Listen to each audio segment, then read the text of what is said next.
सदाशिवसमारम्भाम् शङ्कराचार्यमध्यमाम् अस्मदाचार्यपर्यन्ताम् वन्दे गुरुपरम्पराम्। त्वमेव माता च पिता त्वमेव बन्धुश्च सखा त्वमेव विद्या द्रविणं त्वमेव सर्वं मम देव त्वमेव सर्वं मम देव। हम सब लोग प्रमाण विचार के ऊपर चिंतन कर रहे हैं। इस प्रमाण विचार की उपादेयता अर्थात हमारे जीवन में लाभ क्या है, यह भी पहले समझना चाहिए। समस्त साधनाओं का, विचारों का फल यह है कि हमारे जीवन से दुख निवृत्त हो जाए। प्रायः देखा यह जाता है कि हम दुख निवृत्त करने के लिए कर्म का सहारा लेते हैं और इसमें ज्यादातर किसी को भी संदेह नहीं बनता। भगवान स्वयं गीता में कहते हैं, नहीं कश्चित् क्षणमपि जातु तिष्ठति अकर्म कर्म। कोई भी मनुष्य बिना कर्म के रह नहीं सकता, लेकिन कर्म करने के बावजूद भी हमारे जीवन से द्वंद्व, दुख, संघर्ष ये चीजें जाती हुई दिखाई नहीं पड़ती। तो कर्म करो, लेकिन थोड़ा विचार भी करके देखो कि कर्म कहाँ तक आपको ले जा सकता है। आज हमारे जीवन में, पारिवारिक जीवन में, सामाजिक जीवन में, राष्ट्रीय जीवन में अथवा अंतरराष्ट्रीय जीवन में भी जो संघर्ष चल रहा है, उस संघर्ष के मूल में क्या चीज है? कभी कभी हम विचार किए बिना ही काम करने लगते हैं। पता बाद में चलता है कि जिस लिए हम ये काम कर रहे थे वो काम तो इस काम से होना ही नहीं था। इसलिए पहले यह भी विचार करो कि जो काम तुम कर रहे हो उस कर्म का स्वरूप क्या है, उस कर्म का फल क्या है, उस कर्म का नियामक क्या है, उस कर्म का आधार क्या है। कल हमने आपको यह दिखाया था कि जितना भी हमारे जीवन में कर्म हो रहा है, तो कर्म का जो कंट्रोलर है, कर्म का जो नियामक है, वो हमारा भाव हुआ करता है, भावना हुआ करती है। और उस भाव का, उस भावना का, उस आकर्षण का, उस लगाव का कारण हमारा ज्ञान हुआ करता है। और ज्ञान किसका कैसा होगा, इस पर जब चिंतन किया गया था तो ये देखा गया था कि यदि ज्ञान का स्रोत गलत होगा तो गलत स्रोत से आया हुआ ज्ञान गलत हो जाएगा। इसका मतलब क्या सूत्र बना कि यदि हमारे जीवन में ज्ञान गलत स्रोत से आ जाए तो हमारा ज्ञान गलत हो जाएगा, और गलत ज्ञान होने पर हमारी भावनाएं अर्थात हमारी मान्यताएं गलत हो जाएंगी, और गलत भावनाएं गलत मान्यताएं होने पर हमारा कर्म गलत ही होगा, और गलत कर्म का फल हमारे जीवन में संघर्ष होगा, दुख होगा। इस सूत्र को उलट के देख लो।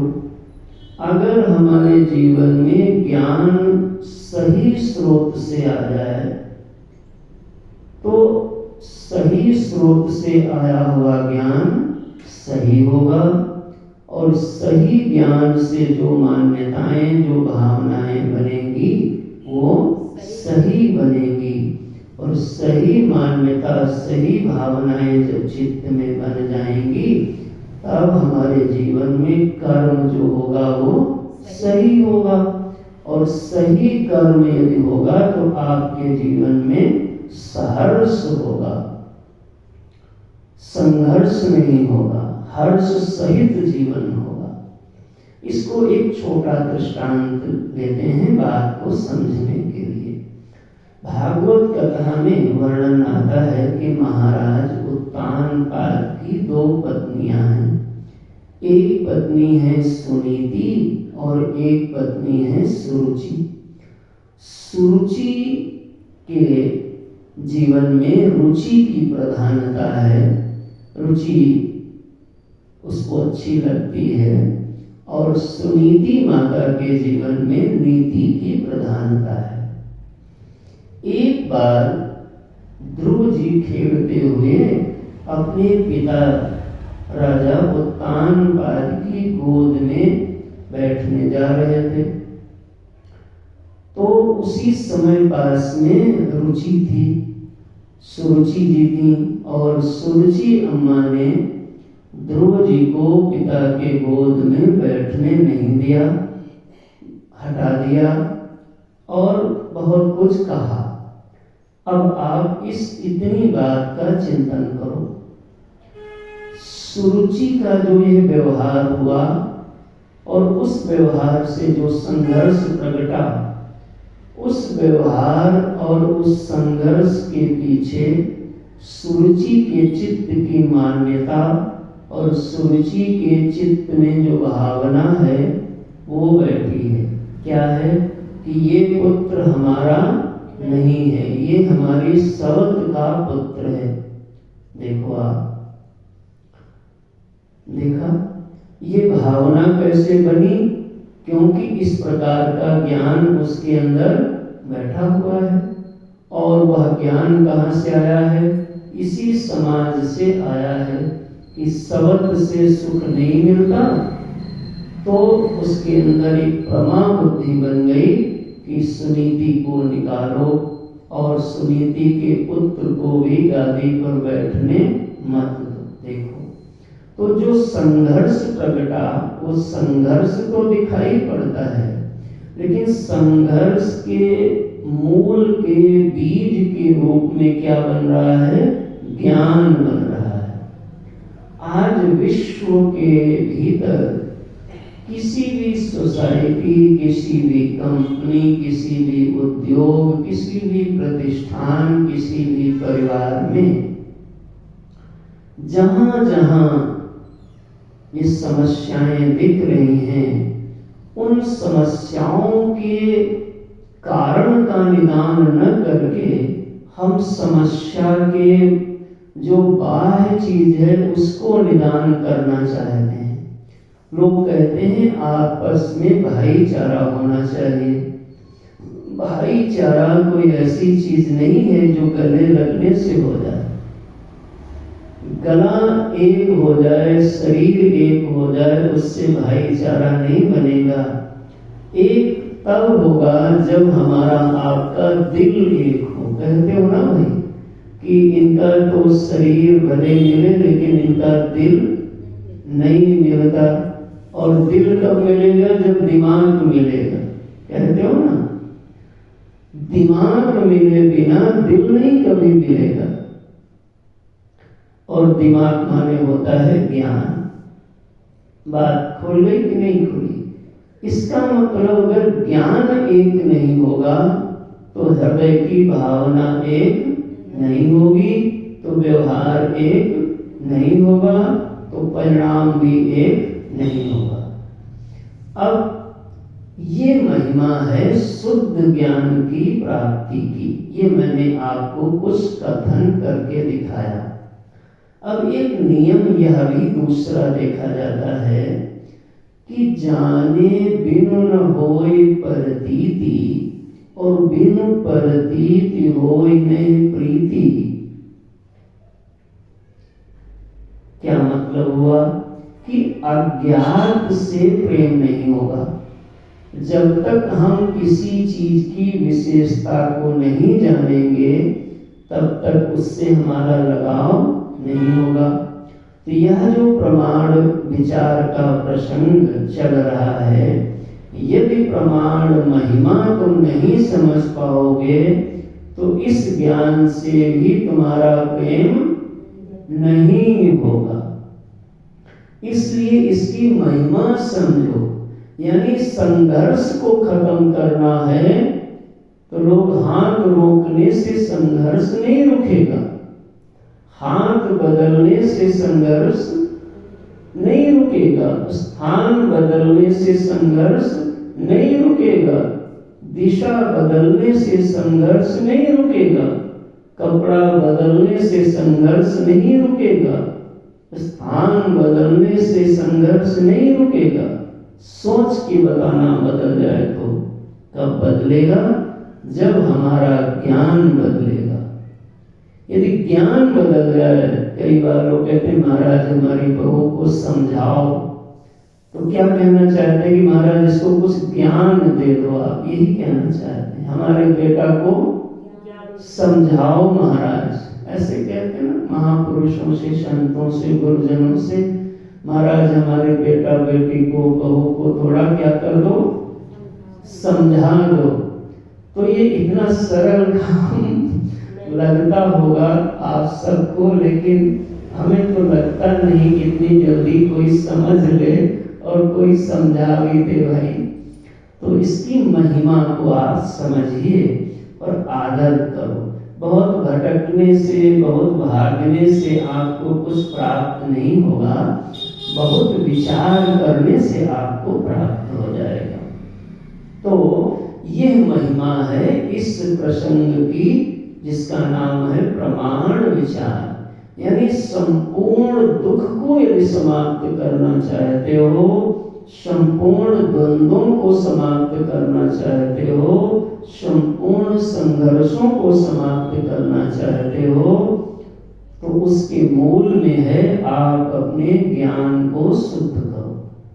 और शुद्ध ज्ञान की कसौटी है कि उसके लिए प्रमाण शुद्ध होना चाहिए। तो ये महिमा है प्रमाण विचार की। तो हम लोग चिंतन इस पर कर रहे हैं क्रमशः। कल जहाँ पे हम लोगों ने विराम किया था, तो एक बड़ी परिभाषा को देख रहे थे। प्रमा माने होता है उस प्रमाण से उत्पन्न ज्ञान को। प्रमा माने जो उस प्रमाण के द्वारा उत्पन्न सही ज्ञान है, उसका नाम था प्रमा। और वो प्रमा का स्वरूप क्या है, तो उसमें हम लोगों ने प्रधान रूप से 4 लक्षण देखे थे। 4 लक्षण याद आ गया भाई? कौन कौन? अनधिगतम, अबाधितम, असंदिग्धम, स्मृति विलक्षणम। यह प्रमा की कसौटी बनाई गई थी कि इन पैरामीटर में तुम्हारा ज्ञान यदि कसा हुआ है तो वो ज्ञान शुद्ध ज्ञान माना जाएगा। तो इसको हम बढ़ाएं उससे पहले एक छोटी परिभाषा और पहले पकड़ लो। क्या बोलेंगे? ये जो दूसरी छोटी परिभाषा है, इसको ये प्रमा का व्युत्पत्ति अर्थ बोला जाएगा। कैसे बोलोगे? व्युत्पत्ति अर्थ, मतलब इसकी व्युत्पत्ति कैसे हमारे शास्त्रों ने निकाली है, इसको शास्त्रीय अर्थ बोलते हैं। कैसे होगा? तो देखो, आप इसको नोट कर लो, लिख लो, 2-3 बार मनन करोगे तब आपको आ जाएगा। तो प्रमा का व्युत्पत्ति अर्थ है प्रकर्षेण मीयते अनया इति प्रमा। ये छोटी परिभाषा है, आपको जल्दी पच जाएगी। फिर से मैं रिपीट कर दूं। तो प्रकर्षेण मीयते अनया इति प्रमा। क्या मतलब हुआ? प्रकर्षेण माने अच्छी तरीके से, मीयते माने होता है माप लेना, जांच लेना, परख लेना, समझ लेना। उसके लिए शब्द क्या है? मीयते। और तो अर्थ कैसे बनेगा? अच्छी तरीके से जांच लेने वाली, परख लेने वाली, समझ लेने वाली जो वृत्ति है उसको कहते हैं प्रमा, यानी वो प्रमा कहलाएगी। तो ये आपको एक छोटी परिभाषा है, इसको पकड़ के रखना, जिससे आपको अर्थ लगाने में मदद मिलेगी। तो अब हम लोग आते हैं, ये परिभाषा हमारे वेदांत के आचार्यों को स्वीकार है। यद्यपि ये परिभाषा हमारे न्याय दर्शन ने प्रमाण के ऊपर सर्वाधिक विचार किया है। तो न्याय दर्शन की कृपा और सभी दर्शनों की इसमें कृपाएं तो रहती ही रहती हैं शास्त्रों के ऊपर। हमारे आचार्यों ने इसको स्वीकार किया है। क्या स्वीकार किया है? फिर से देखो, ये प्रमा की कसौटी बनाना, एक बार में नहीं समझ में आए तो ये रिकॉर्ड हो रहा है सत्र, इसको आप 2 बार, 10 बार, 20 बार पढ़ेंगे, समझेंगे, तब जीवन में पच जाएगा। एक बार में जल्दी से जो मेधावी उच्च कोटि के साधक हैं उनको आता है, आता होगा, हम लोग उन्हें प्रणाम करते हैं। लेकिन हम सब लोग अनेक बार करके भी इसको पा जाएं तो भी मुझे लगता क्या कहें भाई, ठीक ही सोचना चाहिए। तो एक बार फिर से मैं पूरी परिभाषा को बोलता हूँ।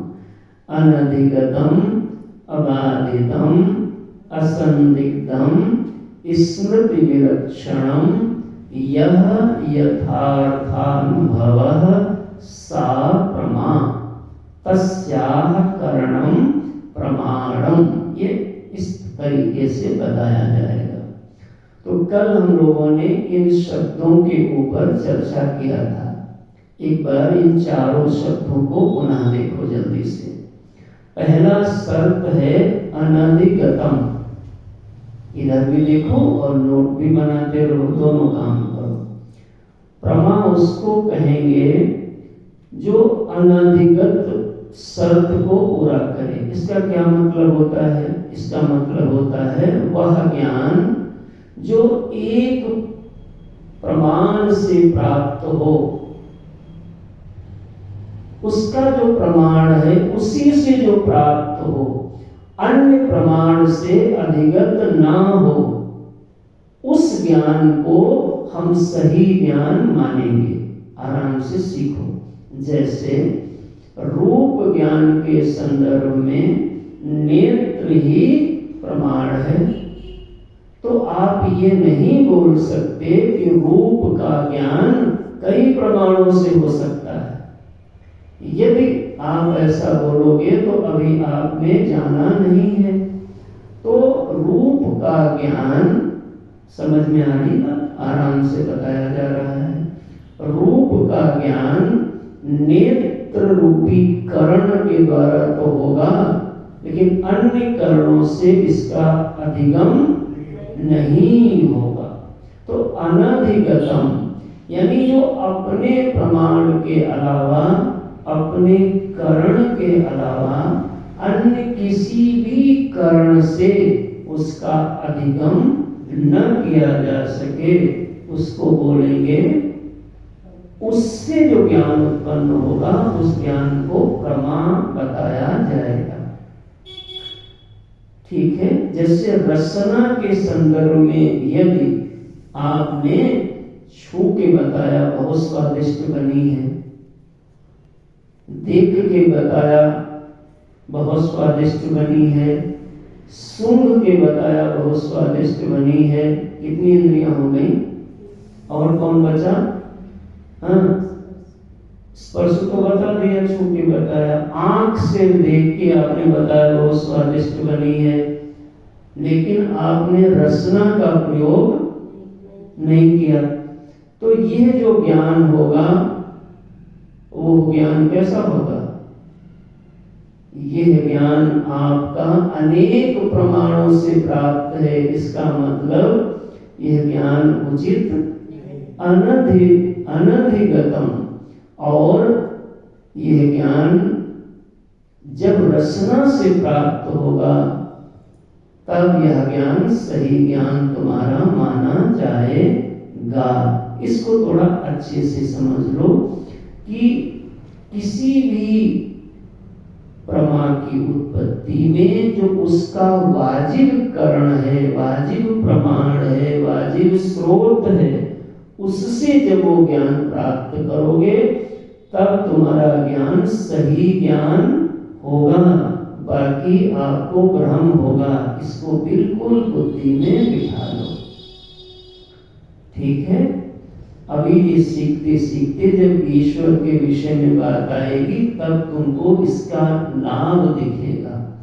नहीं तो महाराज लोग ऐसे ही फिर हुआ बातें चलती रहती हैं समाज में। तो देखो, एक एक प्रमेय के कई कई प्रमाण हैं, ये बात नहीं बोल सकते। ठीक है। तो जो एक प्रमाण से स्पेसिफिक, वही उसका प्रमाण, प्रमाण माने कारण, उसी से उत्पन्न है, बाकी से उसका जो अधिगम है वो अधिगत नहीं किया जा सकता है। इसकी ये शर्त रखी गई। आगे चलो। ठीक है ना।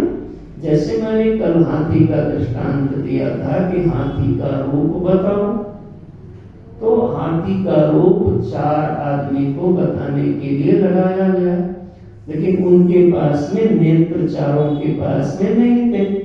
तो मूल उनके पास में प्रमाण न होने से जो भी बताएंगे वो ज्ञान सब कैसा होगा? अनधिगतम होगा। पकड़ में आई बात हमारे? ठीक है ना। अधिगम उसी प्रमाण से होगा जो उसका वाजिब प्रमाण है। रूप बताना है तो नेत्र प्रमाण चाहिए होगा। बात साफ हो गई? आगे चलो। देखो, अब दूसरी बात पे हम लोग आते हैं। अबाधितम, ऐसा ज्ञान हो। पहली शर्त अभी सीखा, क्या बताया था? अनधिगतम। अब इसको सेव कर लो, एक मोटा शर्त है प्रमा के संदर्भ में। अब दूसरी शर्त है अबाधितम, मतलब ऐसा ज्ञान है कि इसको कोई बाधित नहीं कर सकता। यदि रसना ने चख लिया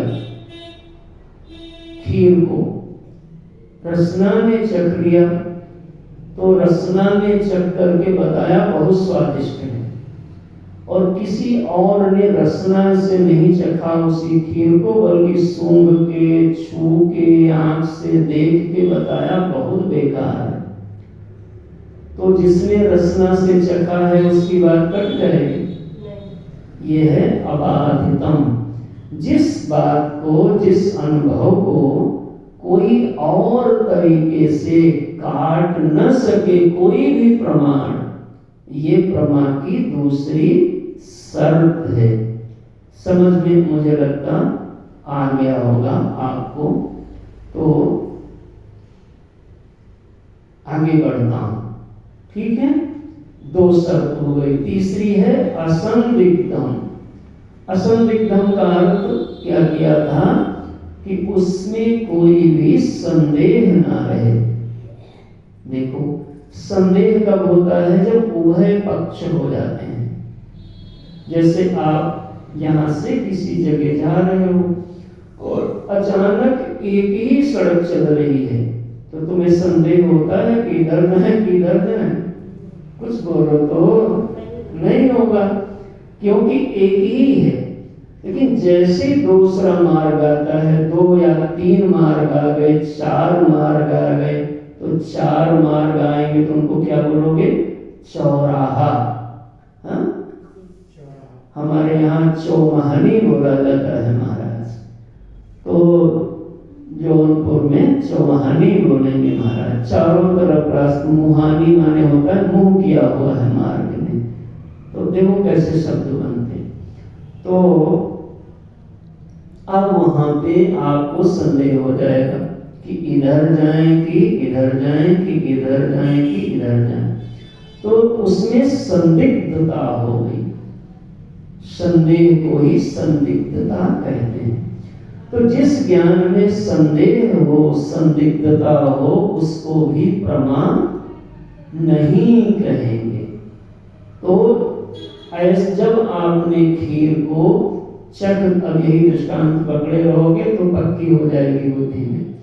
यदि आपने चख लिया है, अनुभव ले लिया है, कैसे अनुभव लिया है? सूंघ के नहीं, क्योंकि आपके पास 5 इंद्रियां हैं, उनमें से इसका कौन है मुख्यकरण?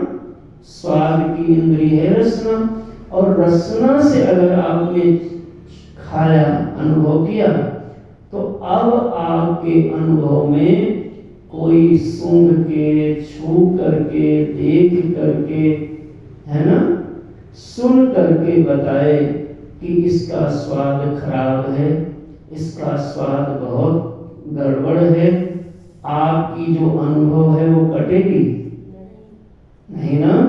यही है असंदिग्धम। एक बार वो प्रमा उत्पन्न हो गई तुम्हारे हृदय प्रदेश में, फिर गीता में भगवान कहेंगे गुरुणापि विचार देते। गुरुजन लोग भी ऐसा अर्थ करते हैं विनोद में भी थोड़ा, कि मतलब फिर आपको महनीय पुरुष भी विचलित नहीं कर सकते, ऐसी आपकी निष्ठा ज्ञान की हो जाएगी। तो बात साफ हो गई। असंदिग्धम। आगे चलो, अब है स्मृति विलक्षणम। ये चौथी शर्त है प्रमा के संदर्भ में, कि प्रमा में प्रमा स्मृति नहीं होनी चाहिए। स्मृति ज्ञान को प्रमा, स्मृति ज्ञान को प्रमा नहीं कहेंगे। इसको कैसे समझोगे? बताता हूं। जैसे तुमने अनेक बार, अब इस बार खीर ही फंस गई है, आज हमने खीर खाया भी है तो लग रहा वही आ रहा है बार बार। तो महाराज, जैसे तुमने अनेक बार खीर खाई है, खीर खाई होगी ना? अरे बोलो तो बाबा, खाई है ना भाई खीर, नहीं तो मंगाए मेरा आप लोगों के लिए। तो जब खीर आपने पूर्व में कई बार खीर को खाया है, तो तुम्हारी बुद्धि में खीर की अनुभूति बैठी गई, अनुभव किया था उसको, और जो अनुभव तुमको उस समय हुआ था उसको तुम यदा कदा याद भी कर लेते हो। तो पूर्व में की गई किसी अनुभूति की जब बाद में हम याद कर लेते हैं, तो याद करने वाली वृत्ति को स्मृति वृत्ति कहते हैं। पूर्वानुभूत का अनुवचन करना ये स्मृति वृत्ति कहलाती है। ठीक है, तो अब इसको कैसे समझेंगे, ये मैं समझाने के लिए भूमिका बना रहा हूं कि वो प्रमा स्मृति से विलक्षण हो, यानी स्मृति कोटि में ना हो। तो अब मैं इसी को दृष्टांत फिर लेता हूं। खीर आई तुम्हारे सामने और तुमने कई बार पहले खीर खाई भी है, कई तरीके की खीर खाई है, मेवा वाली, साबूदाने वाली, चावल दूध वाली, फिर खीर रखी है। हमारे डीएम तिवारी जी हमको पराग वाली खीर ले आते हैं ना, आप देखो खीर ही याद आ गई। तो इस समय तो वो पता नहीं कहाँ व्यस्त हैं काफी दिनों से। तो अब खीर आई, तो जैसे खीर तुम्हारे सामने आई, तुम्हारे चित्त में, अभी खीर का अनुभव नहीं किया तुमने, लेकिन खीर की पूर्व की जो स्मृति है वो आ गई, तो इस ज्ञान का प्रमाणाम नहीं होगा, क्योंकि यह अनुभव नहीं है बल्कि ये पूर्व अनुभव की स्मृति है। पकड़ में आया?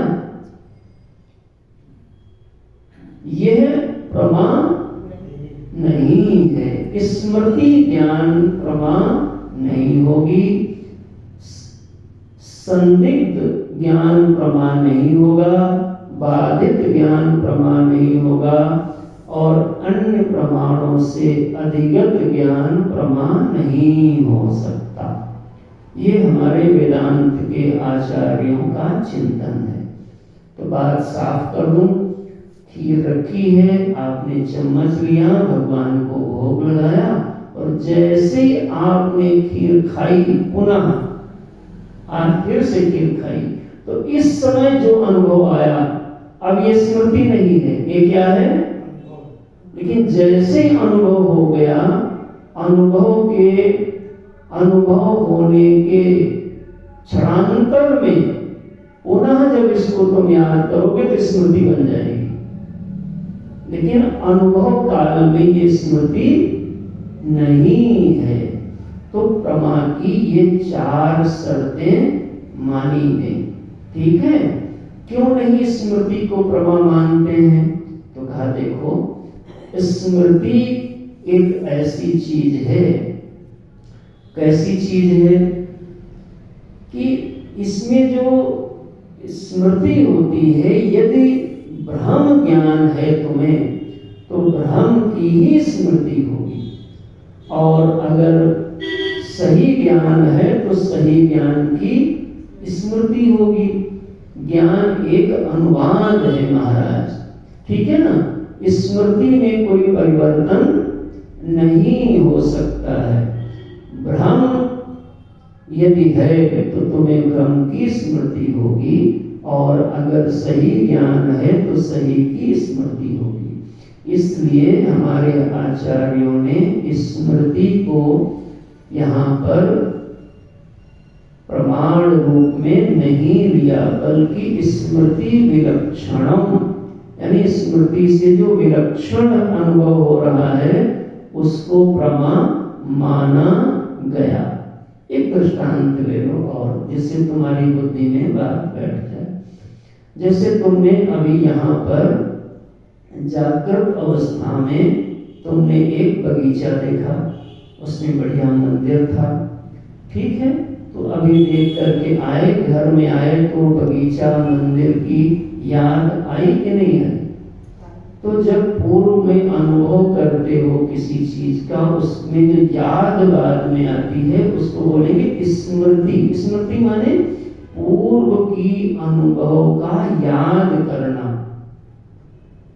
तो ये बगीचा मंदिर याद आया, रात्रि में सो गए तो स्वप्न में भी एक मंदिर देखा, बगीचा देखा, तो स्वप्न से जगने के बाद उसकी याद आती कि नहीं? लो, तो इसकी भी याद आती है और उसकी भी याद आती है। अगर केवल स्मृति का याद करने का आधार आप सत्य की खोज के लिए बनाओगे तो इस याद का कोई आधार सत्य के लिए नहीं बना पाओगे, क्योंकि स्मृति तो स्वप्न झूठ था, वो झूठे की भी हो रही है, और आपने बगीचा जो जागृत में देखा उसकी भी हो रही है। तो ऋषियों ने इसको बोला स्मृति विलक्षणम। तो ये प्रमा की 4 शर्तें हमारे पूर्वाचार्यों ने मानी कि आपकी प्रमा इन कसौटियों पर कसी होनी चाहिए। ठीक है? आगे बढ़ता हूँ।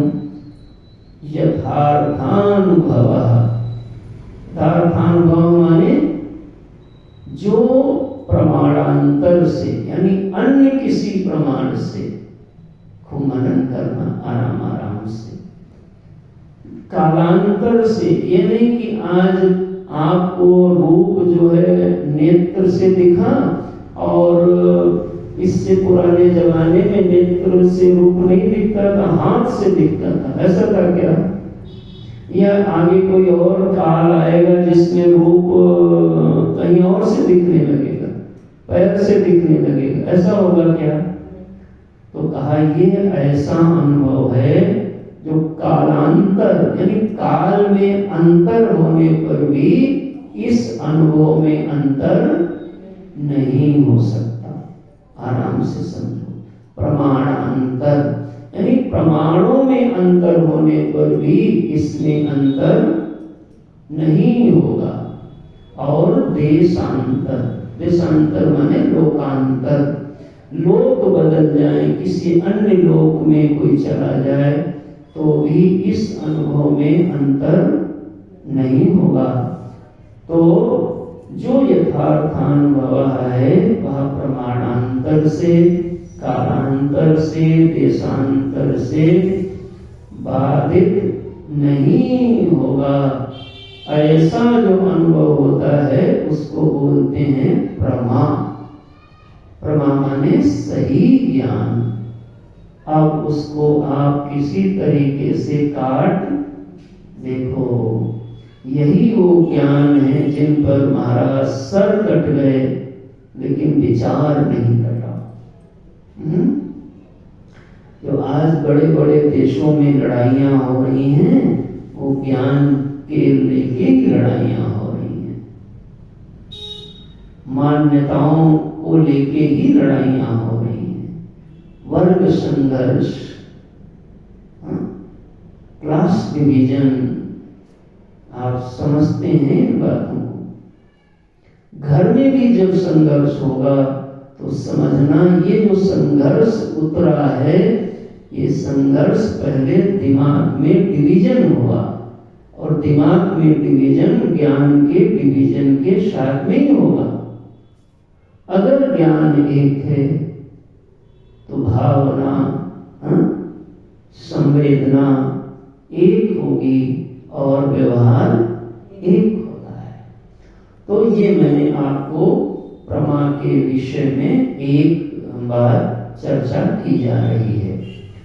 तो इसको वेदांत दर्शन ने स्वीकार किया। एक बार पुनः इसको याद कर लो। अनधिगतम, अबाधितम, असंदिग्धम, स्मृति विलक्षणम, यह यथार्थानुभवः सा प्रमा, उसको प्रमा कहते हैं। और फिर प्रमाण किसको कहेंगे? तस्याह प्रमयाह योगकरणम सा प्रमाणम।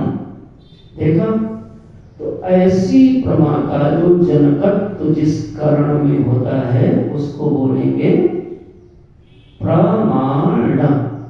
अब एक फिर से दृष्टांत ले लो पूरी परिभाषा को कसने के लिए। जैसे तुमने क्या लें, खीर वाला ही, खीर को याद लेते हैं महाराज, मीठी चीज है ना, तो कड़वी कड़वी चीज को क्यों लो?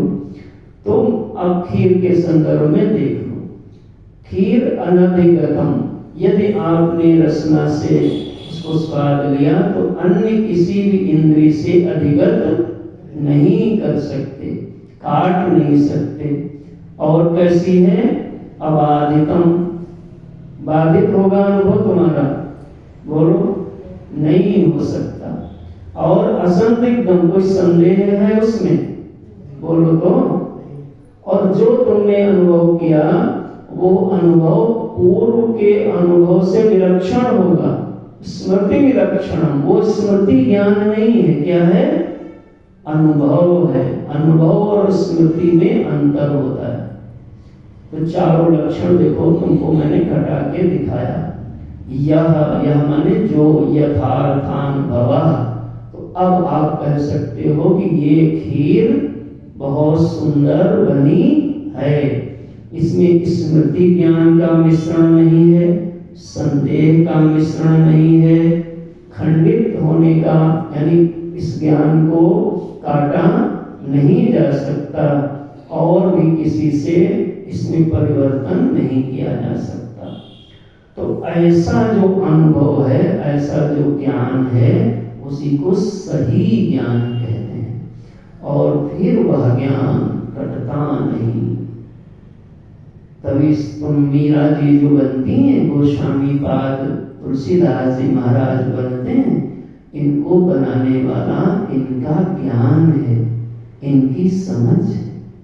आज कोई भगवान से भाग रहा है तो उसके भी पीछे उसका ज्ञान है, और अगर कोई भगवान के लिए दौड़ रहा है तो उसके भी पीछे उसका ज्ञान है।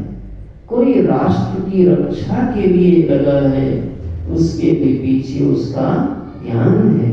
और कितने सारे ऐसे दुष्ट लोग हैं जो राष्ट्र को तबाह करने के लिए लगे हैं, तो उसके पीछे भी उनका ज्ञान है। और वो ज्ञान कहाँ से आया है, किस स्रोत से आया है? जिसको आप हनी ट्रेप सुनते हैं आजकल, ये समझते हैं ये गलत स्रोत से दिया जाने वाला ज्ञान है।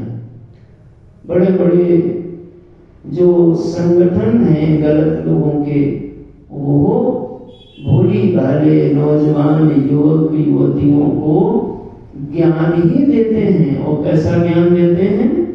तुम ही लोग कहते हो, उनको बरगलाते हैं, गुमराह कर देते हैं, यानी गलत राह दिखाते हैं। इसको बोलेंगे गुमराह करना। और अगर वो गुमराह हो गए तो गलत राह पे चलने में देरी नहीं लगती। तो आप मेरे नाथ यह देखो कि विश्व के अमंगल के पीछे अगर कुछ है तो गलत ज्ञान है, और विश्व के मंगल के पीछे अगर कुछ है तो उसका नाम सही ज्ञान है। और इसका जो कारण है उसका नाम प्रमाण है। तो ऐसी ये सुंदर महिमा आपके चित्त में उदय हो जानी चाहिए, तब आप इन विचारों को आदर कर पाओगे, सीखने के लिए लग पाओगे, और कठिन होने पर भी कठिन मानोगे नहीं। बार बार हम लोग मैथ के सूत्र, व्याकरण के सूत्र क्या एक दिन में आ जाते थे? नहीं, उसको लगे रहे तो धीरे धीरे हमने उसको धारण कर लिया। वैसे ही इन विषयों के प्रति भी हमारा अतिशय आदर होना चाहिए। तो अब आगे चल रहा हूं। तो छोटी छोटी कुछ बातें और समझ लो, क्योंकि फिर हम लोग सीधे प्रमाण के ऊपर आगे बढ़ जाएंगे। ये एक तरीके से प्रमाण का इंट्रोडक्शन, प्रमाण का स्वरूप क्या होता है उसका कथन, उसका चिंतन किया जा रहा है। तो फिर से कुछ बातों को देखो। को नाम प्रमाण, कोई पूछ सकता है तुम प्रमाण पढ़ रहे हो जाकर के वहां पे प्रमाण के विषय में, को नाम प्रमाण, प्रमाण किसको कहते हैं? तो आप उत्तर देना प्रमाकरणम प्रमाणम। जो प्रमा का करण बनता है उसको प्रमाण कहते हैं। ठीक है, करण माने स्रोत। ठीक है ना भाई? एक हमारे बड़े खास भगत जी थे, तो हमें बड़ा स्नेह करते थे। तो उनकी एक बार एक मित्र मिल गए, तो पता नहीं कौन से पार्क में हम गए थे वहाँ, तो उनके मित्र ने उनको कुछ जो भी दिया हो, हमें नहीं कहेंगे कौन सा ज्ञान दिया। तो देखो ज्ञान आया, वैसा ज्ञान आया तो वैसी भावना चित्त में पैदा हो गई। रोक पाओगे आप? नहीं रोक सकते। अगर गलत ज्ञान हुआ तो गलत भावना आपके चित्त में पैदा होने से, मैं बोल दूं क्या? मैं ये बोलना चाहता हूं कि भगवान भी नहीं रोक पाएंगे। क्योंकि नियम तो भगवान का ही बनाया हुआ है, जैसा ज्ञान डालोगे वैसी भावना हो जाएगी। तो प्रभु हमारे क्यों हस्तक्षेप करें? ठीक है ना। वैसे प्रभु तो कर्तुम अकर्तुम सब कुछ कर सकते हैं, लेकिन मैंने ये तो सॉरी ऐसा मुझे नहीं बोलना चाहिए। प्रभु तो प्रभु हैं भाई, लेकिन हुआ गलत ज्ञान हुआ तो गलत भावना हुई तो गलत व्यवहार हो गया। अब आप देखो ये कितना बड़ी साइंस है, कितना बड़ा ये विज्ञान है जो पूरे विश्व को संघर्ष से निकाल करके सहर्ष जीवन, सहर्ष माने हर्ष के साथ वाला जीवन, खुशी वाला जीवन बनाया जा सकता है। तो को नाम प्रमाणम प्रमा करणम प्रमाणम, जो प्रमा का करण होता है उसको हम बोलते हैं प्रमाण। इसको अच्छे से समझना, धारण करना। तो पूछा करणम, कर्ण किसको कहेंगे? देखो ये बातों को कुछ छोड़ा नहीं जाएगा, एक एक चीज को खोल के रख देंगे महाराज। अब ये बताओ कर्ण किसको कहते हैं? क्यों कर्ण तो अनेक होते हैं।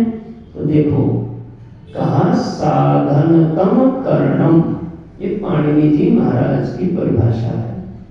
साधनतम माने क्या होता है?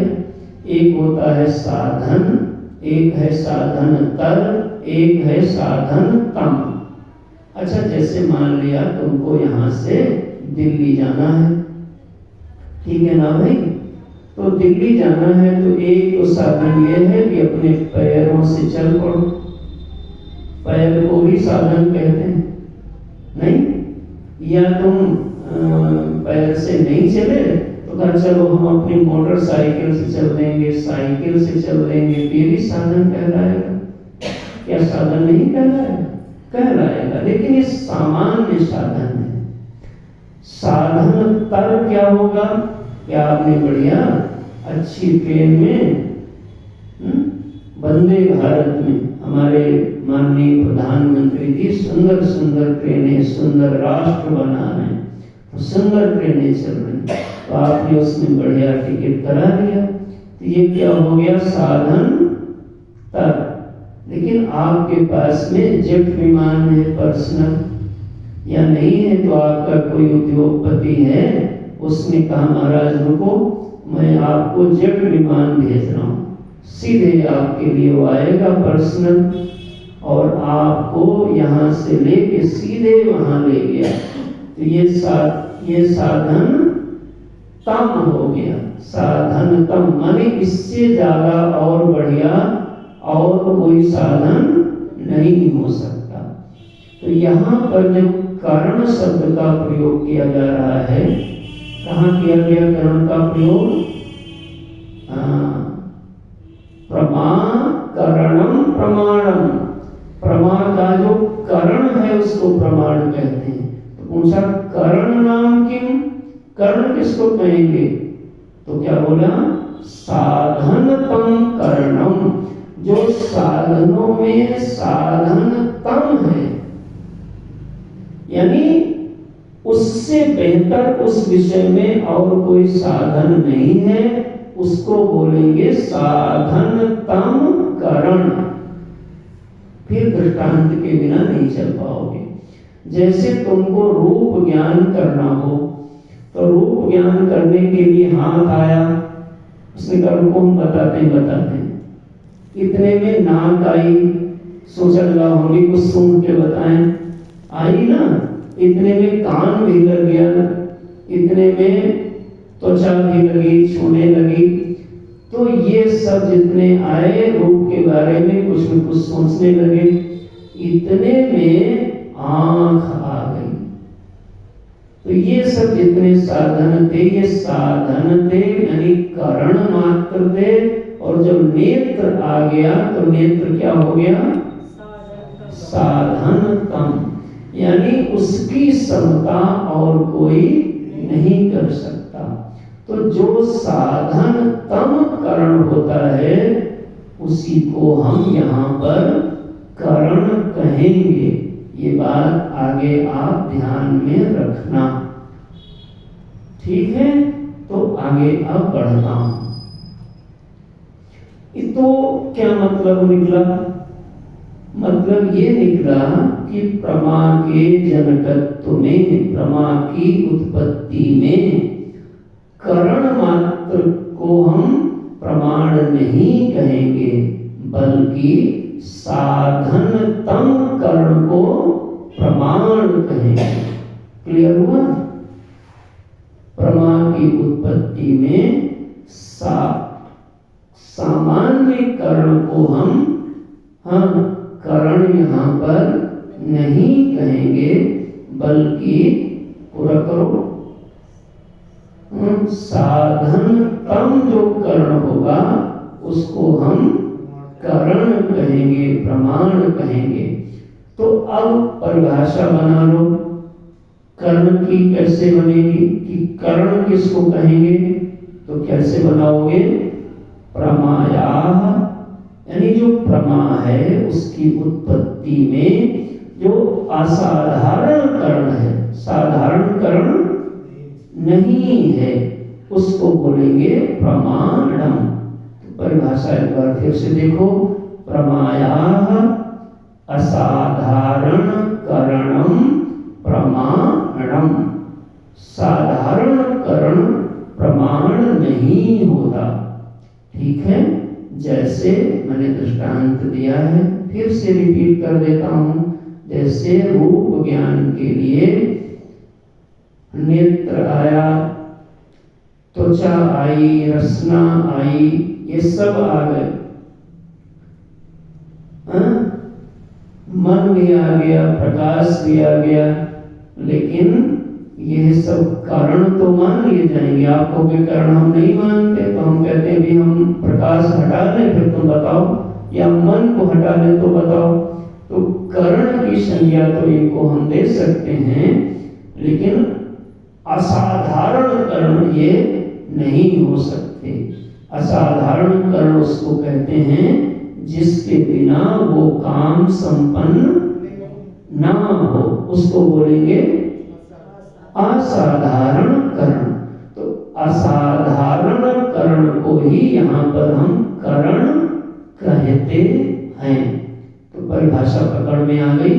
प्रमायाः असाधारण करणम प्रमाणम। फिर से दृष्टांत ले लो। जैसे तुमको खीर खानी है, अब खीर खानी है, तुम्हारे पास में मुंह है, दांत भी हैं, आंत भी हैं, जिह्वा नहीं है।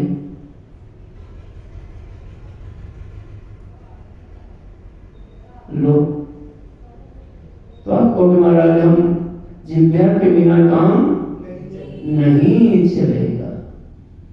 तो ये हाथ और पैर और नेत्र सब क्या हो गए? सामान्य करण हो गए, और जिह्वा क्या हो गई? असाधारण करण हो गई। असाधारण करण उसको बोलते हैं जिसके बिना वो कार्य संपन्न ना हो सके, उस करण को असाधारण करण कहते हैं। इसी को शास्त्र की भाषा में बोलेंगे अविनाभाव। अविनाभाव का मतलब होता है जिसके बिना ये काम ना हो सके। बात साफ में आ गई। तो अब देखो, आप जिस भी जीव के पास, जिस साधक के पास ऐसी समझ प्राप्त है, कैसी समझ? हाँ, देख रहे हो आप, इसी को कहते हैं धार देना प्रज्ञा को, बुद्धि को पैना करना। तो ऐसी जो प्रज्ञा प्राप्त है, तो ऐसी प्रज्ञा कैसे प्राप्त होगी? तो कहा जिसके पास जितना अधिक प्रमाण होंगे ज्ञान के साधन, उसका उतना ही विशाल ज्ञान होगा। कूप मंडूक मत बनो, खाली बस इसको कहते हैं आत्ममुग्धता ठीक नहीं होती। कई बार आदमी को लगता है बस हम ही ठीक हैं, बाकी तो सब गलत नहीं है महाराज। और गुरुजनों को तो लोग पहले ही गलत कहते हैं कि बाबा ये तो गलत है ही, क्या करें महाराज। ठीक है ना भाई? जब देखो तब सत्संग की बात, जब देखो तब कथा की बात, जब देखो तब तीर्थ की बात करते हैं। अरे कभी कुछ बात ऐसी वैसी भी किया करें, कैसी बात करें? बस मिल जाए, शुरू कर देते हैं कि अब कहाँ यज्ञ होगा, कहाँ तीर्थ होगा, कहाँ शिविर लगेगा। तो इनको लगता बस यही चाहिए। अच्छा तो क्या चाहिए हो? हे भगवान। तो देखें आप, तो जिसके पास में ऐसे बहुत ज्ञान के कारण होंगे उसी का ज्ञान बहुत होगा, और जिसका ज्ञान बहुत होगा है उसी को बहुज्ञ कहते हैं। क्या बोलेंगे? बहुज्ञ। इसका दो अर्थ, किसी को महानुभाव भी बोलते हैं। ये महान भाव है। महान भाव माने इनका जो अनुभव है वो महान है। क्या है? इनके जैसा अनुभव हमारे पास तबला से नहीं होगा। ध्यान रखना, तबला बड़े होने से महान भाव नहीं बनोगे, तत्व महान होने से बड़े बन पाओगे। तो महान जिसका अनुभव है, या महत वस्तु के बारे में अनुभव जिसके पास होता है, उसको भी महानुभाव बोलेंगे। सबको नहीं बोला जाता है। तो इस प्रकार से ये रचना बनी। और अब आओ आप अनुभव शब्द को तो अभी तो देखा नहीं, यथार्थानुभव ये रह गया था। इसको भी देख लो तो ये बात प्रसंग पूरा होगा। अब अनुभव क्या होगा? कई बार लोग कहते तुमको आत्मा अनुभव है, ऐसे ना, क्या बोलूं इनके लिए लायक? चलो भाई जो भी बोलना हो बोलो। तो कई बार ये जो समाज में सुन सुना के काम चलता है, कहाँ से सुना है, इसका स्रोत क्या है? तो कहा वो चौराहे पे वहां पे हल्ला मच रहा था, हमने वही सुना है। तो कहा ये तुम्हारा जो ज्ञान का स्रोत है, पहले उसको ठीक करो। कहाँ से सुनो? तद विद्धि प्रणिपातेन परिप्रश्नेन सेवया उपदेक्षन्ति ते ज्ञानम ज्ञानिनः तत्त्वदर्शिनः। किसी तत्वदर्शी ने ऐसा कहा है क्या? किसी वेद ने, उपनिषद ने, गीता ने, भागवत ने, रामायण ने ऐसा कहा है क्या? कहाँ बताओ किसी शास्त्र में ऐसा हो? तो कहा ये जो तुम लिए घूम रहे हो अपनी दुर्गंध की पोटली, जाओ कहीं और डालो जाकर के महाराज। आचार्यवान पुरुषो वेद, जो आचार्य की शरण में रहते हैं। आचार और आचार्य में अंतर होता है, ध्यान रखना। नहीं तुम आचार को ही आचार्य समझ लो महाराज। आजकल तो बड़ा गड़बड़ भी है मामला। जो प्रस्थान त्रयी में निष्णात हो, वेद शास्त्र विशारद, ऐसी प्रज्ञावान जो पुरुष हैं, तो कहा महाराज अनुभव किसको कहते हैं ये बताओ। तो कहा पहले अनुभव को ही तुम समझ लो, बाकी फिर तो आप धीरे धीरे खोज करना। तो अनुभव की परिभाषा क्या होती है? प्रमाण। प्रमाण समझ में आया? इतने दिन से पढ़ रहे हो यही एक छोटा सा शब्द। प्रमाण व्यापार अनु। अनु माने होता है बाद में, पीछे। व्यापार माने होता है व्यवहार, प्रयोग। प्रमाण व्यापार अनु यो भवति सह अनुभवः। उस प्रमाण के व्यवहार के उपरांत जो होता है उसको हम अनुभव कहते हैं। अब इसका भी दृष्टांत देना पड़ेगा। जैसे तुमको आज खीर को ही लेके हम लोग चल रहे हैं, अब बदल लो भाई, थोड़ा टेस्ट उतनी देर से खीर खीर खाते खाते मन हो गया, थोड़ा रसगुल्ला ले आओ। तुम्हारा रसगुल्ले को ला के रखा गया। अब ये बताया, पूछा जाए कि अनुभव बताओ इस रसगुल्ले के बारे में, तो आप कैसे बताओगे? तो कहा सही अनुभव वही बता सकता है जो प्रमाण का व्यापार पहले करे। प्रमाण व्यापार का मतलब क्या होगा कि रसगुल्ला को उठा करके अपनी रसना से संपर्क कराए। ठीक है, हमारे शरीर में कुछ इंद्रियां हैं जो दूरस्थ विषय को ग्रहण कर लेती हैं और कुछ इंद्रियां हैं जिनसे विषय को सन्निकर्ष कराना पड़ेगा, यानी विषय को स्पर्श कराना पड़ेगा, छुआना पड़ेगा, तभी वो बता पाएंगे कुछ। नहीं तो आपको 2 सेंटीमीटर दूर रसगुल्ला रखेंगे, बताओ महाराज खाली यही पे है, अब आप बताओ कैसा लग रहा है, क्या करोगे बताओ पाओगे? नहीं, पूरी प्रक्रिया करो। रसगुल्ला को जैसे आपने स्वाद इंद्रिय का व्यापार माने उसको ग्रहण किया, उसके बाद जो होगा उसको नाम होगा अनुभव।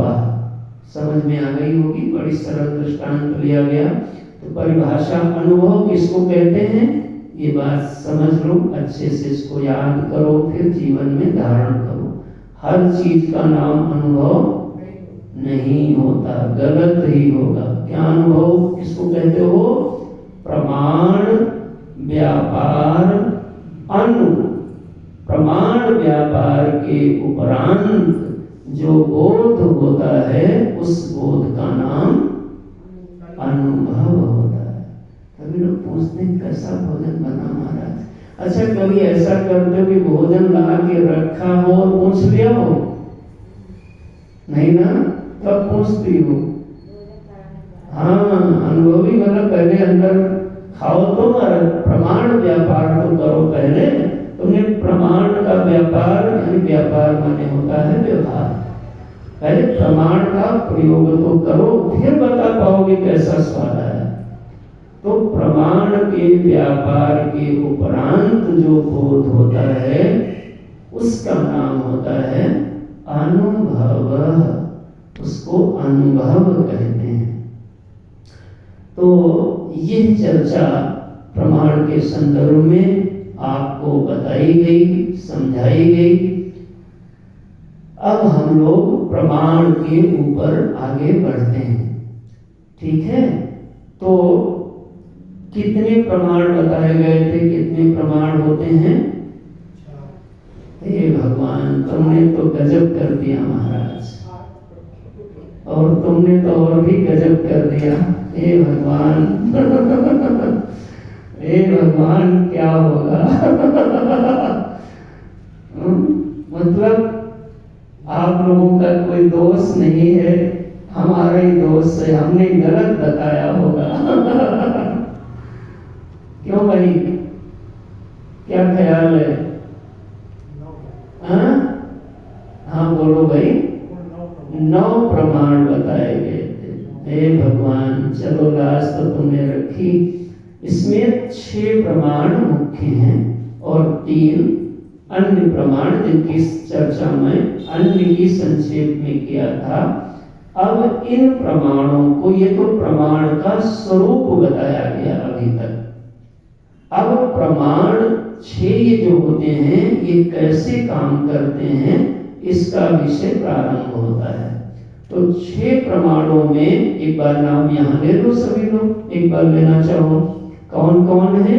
प्रत्यक्ष प्रमाण, अनुमान प्रमाण, अर्थापत्ति प्रमाण, उपमान प्रमाण, अनुपलब्धि प्रमाण और शब्द प्रमाण। ठीक है, तो जब ये पहले 6 समझ लोगे तब हम आपसे पूछेंगे इसमें सबसे बड़ा प्रमाण कौन है। वैसे मैं बता देता हूं, सबसे बड़ा प्रमाण इनमें जो, चलो पहले चिंतन किया जाए फिर खुद निर्णय निकाल लेना कौन सा प्रमाण सबसे प्रबल प्रमाण होगा। भगवान भगवान के संदर्भ में, अलग अलग संदर्भ में अलग अलग चिंतन बनेगा। तो देखो, अब हम पहले प्रमाण की चर्चा को शुरू करते हैं। जल्दी से देखो, पहला प्रमाण का क्या नाम है? प्रत्यक्ष प्रमाण। इसके बारे में जल्दी से देखो।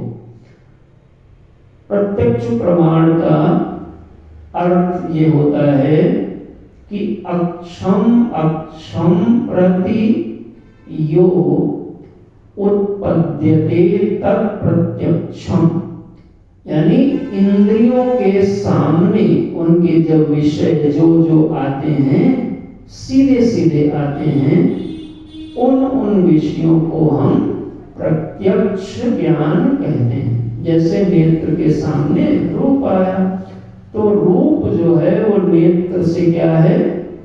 प्रत्यक्ष है। क्या है? शब्द कान के प्रत्यक्ष होता है, स्पर्श हमारे प्रत्यक्ष होता है, स्वाद प्रत्यक्ष होता है। ठीक है ना? देखो, गंध दुर्गंध प्रत्यक्ष होती है। उसको तुम्हें बताने के लिए किसी और की जरूरत होती है क्या? बोलो भाई। जिसके अनुभव के लिए किसी और की जरूरत ना हो, सीधे इंद्रिय उसको देख लेती है, जान लेती है, अनुभव कर लेती है, उसको बोलेंगे प्रत्यक्ष।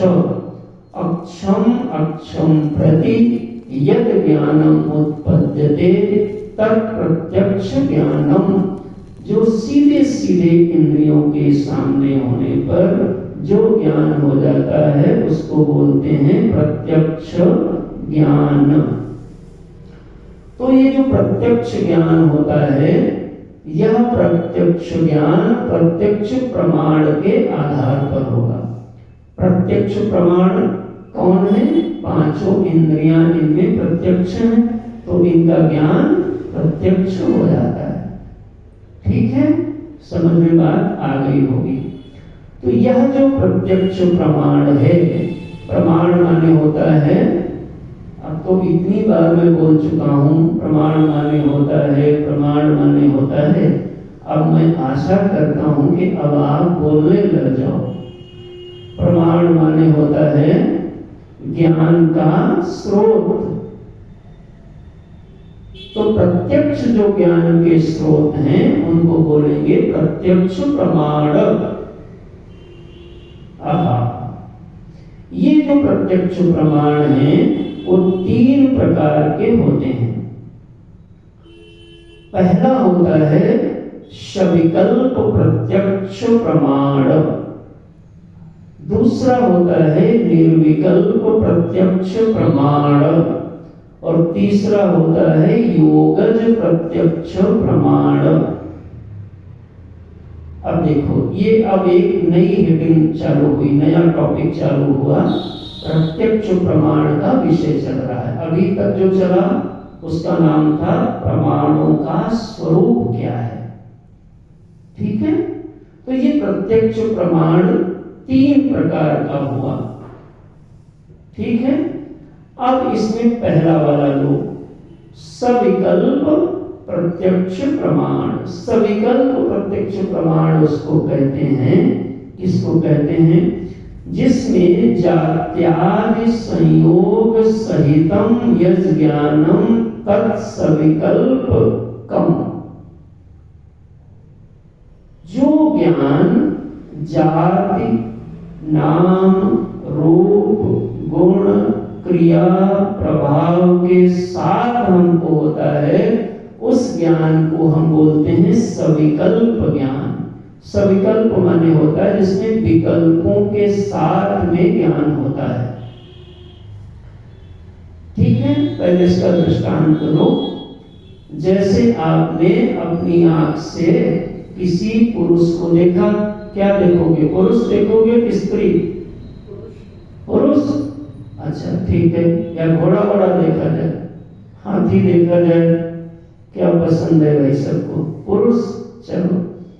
चलो पुरुष को ही देखते हैं। तो कोई आपके सामने मनुष्य को आपके नेत्रों ने देखा, और नेत्रों ने जब पुरुष को देखा, अब आप उसको जानते नहीं थे, लेकिन आपके नेत्रों ने देखा तो पहचान लिया कि ये कौन है।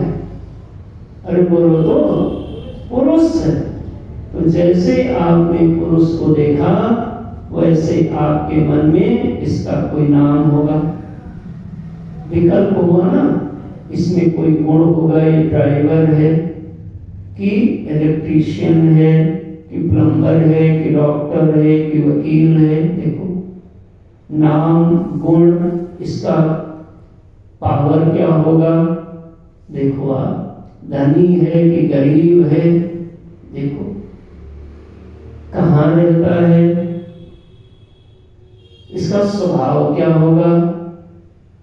तो जिस ज्ञान में विकल्पों के साथ जिस चीज का ज्ञान होता है उस ज्ञान को बोलेंगे सविकल्प ज्ञान। इसी को, इस ज्ञान को जो देने वाला कर्ण है उसको बोलेंगे प्रत्यक्ष। प्रत्यक्ष प्रमाण के अंतर्गत एक धारा है, इसको बोलेंगे सविकल्प प्रत्यक्ष। यानी जहां विकल्पों की उपलब्धि हो।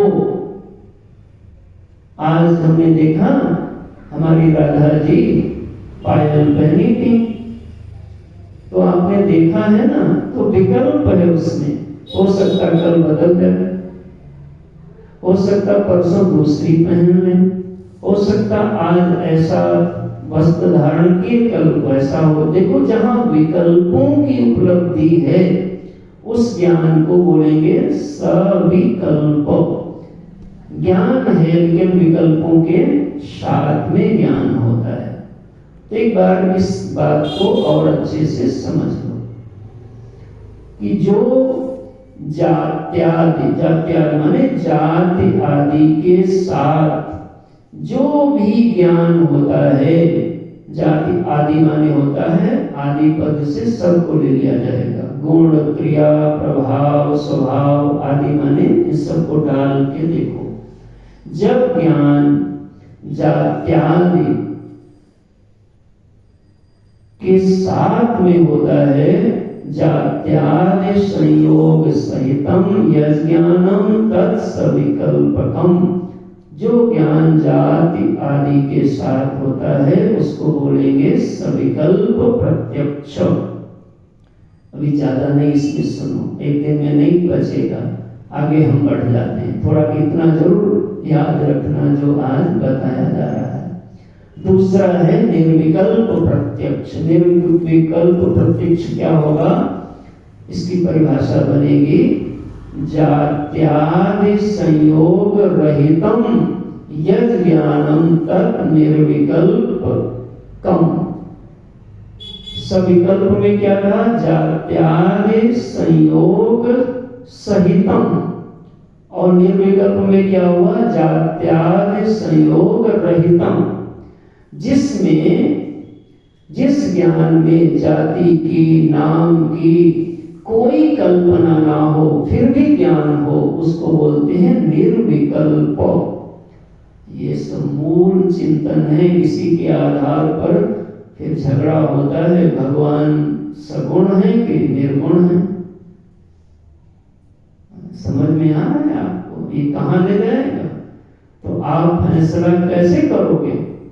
तो कब फलाने कह रहे थे निर्गुण है, तो हम निर्गुण मान लिए। तो कहा तुम्हारा अपना क्या अनुभव है, हमारा अनुभव का कोई साधन ही नहीं हमारे पास अनुभव करने का। तो कहा जब तक आप दूसरे के अनुभव को ले रहे हो तो दूसरे का अनुभव है कि स्मृति ज्ञान है, उसमें सदैव संदेह बना रहेगा और बाधित भी हो जाएगा। कोई तगड़ा आ गया विचारक तो आपके विचारों को तर्कों को धराशायी कर देगा, तो आप धराशायी हो जाओगे। देख रहे हैं बातों को। नारायण नारायण नारायण। तो देखो जो ज्ञान जात्यादि भी संयोग रहितम, जो ज्ञान जात्यादि भी संयोग रहितम, यज ज्ञानम तत् निर्विकल्पकम। इसमें दृष्टांत, एक ही दृष्टांत मुझे बहुत अच्छा फिट मिल पाया है, दिख रहा है, वो है नवजात शिशु का दृष्टांत। छोटा बालक जब होता है तो बालक सबको देखता है कि नहीं देखता है? बोलो। तो बालक देखता है ना, तो जान जाता है कि स्त्री हो कि पुरुष? नहीं ना, ये अच्छे हैं कि बुरे हैं, जान जाता है। कोई उसको जाति आदि की कल्पना नहीं होती है। जाति आदि संयोग रहितम उसके चित्त में ज्ञान है, लेकिन कोई भी जाति गुण नाम स्त्री पुरुष की कल्पना नहीं है। तो ज्ञान तो है, तो उस ज्ञान को क्या कहोगे? ये है लक्षण समझने की। तो जिस ज्ञान में जाति आदि किसी भी संयोग के ज्ञान का राहित्य होता है, उसको बोलते हैं निर्विकल्प प्रत्यक्ष। ठीक, कुछ दिन बाद वही बालक माँ का स्तनपान करता है। धीरे धीरे उसकी बुद्धि में संस्कार पड़ने लगता है, पढ़ने लगा ना, और कुछ दिनों के बाद वो अपनी माँ की ओर ऐसे हाथ करता है और जल्दी से भागता है। तो अब उसका ज्ञान निर्विकल्प नहीं रह गया, अब वो पहचानने लगा है। और आप लोग पहचानवाते भी हो कि ये माँ है। बोलो बेटा माँ। कितनी बार माँ बोल के बताते हो? बोलो पिता। कई बार 6-6 महीने पढ़ाते हो पहाड़ा रोज, और हम एक दिन में तुमको पढ़ा रहे हैं, नहीं समझ में आ रहा है तो कहते बहुत भारी है। अरे माँ सीखने में इतनी देर लग जाता है, ये तो माँ है, ब्रह्म विद्या है। तो वो पहचानने लगता है, तो ऐसे दौड़ता है हाथ करके। अब वो उसके अंदर, अब उसका जो ज्ञान है वो निर्विकल्प नहीं रह गया, सविकल्प हो गया कि ये मेरी माँ। जब भी माँ से आप आवाज दोगे वो अपनी माँ की ओर दौड़ जाएगा, यानी भेद उत्पन्न हो गया। तो इसको बोलेंगे निर्विकल्प। फिर तीसरा है योगज प्रत्यक्ष। योगज प्रत्यक्ष उस ज्ञान को कहते हैं जो ज्ञान योग के द्वारा, योग माने साधना के द्वारा, जो साधना के द्वारा प्रत्यक्ष कर लिया जाता है, उसको बोलते हैं योगज प्रत्यक्ष। साधना के द्वारा लोगों का दर्शन, अनेक बात आएंगी। तो इसमें कभी कभी ऐसा भी होगा कि हम उन ऐसे ही महापुरुषों को जो योगज प्रत्यक्ष इस प्रमाण के जो धारण करता होते हैं महापुरुष, उनको हम त्रिकालदर्शी कहते हैं, यानी उन्हीं को त्रिकालदर्शी कहते हैं। भगवान प्रभु राम ने यह उपमा महर्षि वाल्मीकि जी के लिए प्रयोग किया। तुम त्रिकालदर्शी मुनिनाथा, विश्व बदल जिम तुम्हारे हाथा। देखा आपने? तो कैसे हुआ? तो कहा हमको देखने की दीवार खड़ी है एक। कौन दीवार खड़ी है? कहा तो काल की दीवार है कि हम वर्तमान काल का कुछ देख सकते हैं, ना भूत का देख सकते हैं, ना भविष्य का। तो कहा साधना के द्वारा भूत और भविष्य का कालक, जो काल से पर्दा है, वो हट जाता है, तब वह तीनों कालों के वस्तुओं का बोधक बन जाएगा। तो ऐसी सामर्थ्य जब उदित हो जाती है, उसको बोलते हैं योगज प्रत्यक्ष। तो आज यहीं पर हम विराम कर देते हैं। अब ये प्रमाणों का एक एक प्रकरण प्रारंभ होगा। आज थोड़ी सी चर्चा यहाँ पर प्रत्यक्ष प्रमाण की प्रारंभ हुई, जिसमें 3 भेद बताया गया: सविकल्प प्रत्यक्ष, निर्विकल्प प्रत्यक्ष और योगज